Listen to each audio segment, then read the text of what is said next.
বাংলাদেশে গণ অভ্যুত্থানের জেরে পতন ঘটেছে শেখ হাসিনা সরকারের।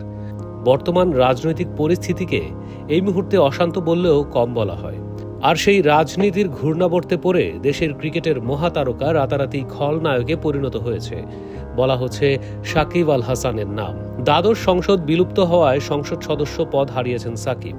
বর্তমানে কানাডার ফ্র্যাঞ্চাইজি লিগে গ্লোবাল টি-20-তে ব্যস্ত তিনি।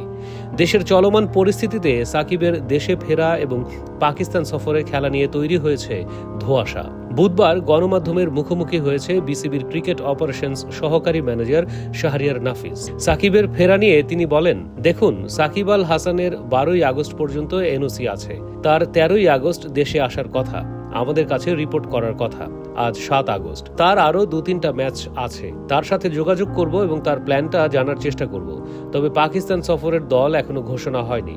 দল ঘোষণার আগে সাকিব দেশে না ফিরলে বাংলাদেশ ক্রিকেট বোর্ড যে অন্য চিন্তা ভাবনা করবেন তাও পরিষ্কার করে বলেন নাফিস।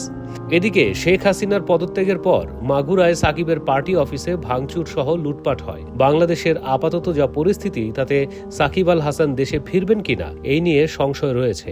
এইভাবে পরিবর্তিত পরিস্থিতিতে তাকে জাতীয় দলেও সুযোগ দেওয়া হবে কিনা সেটি নিয়েও রয়েছে অনেক বড় প্রশ্ন। এমন পরিস্থিতিতে সাকিব কি করবেন সেটা এখন দেখার বিষয়।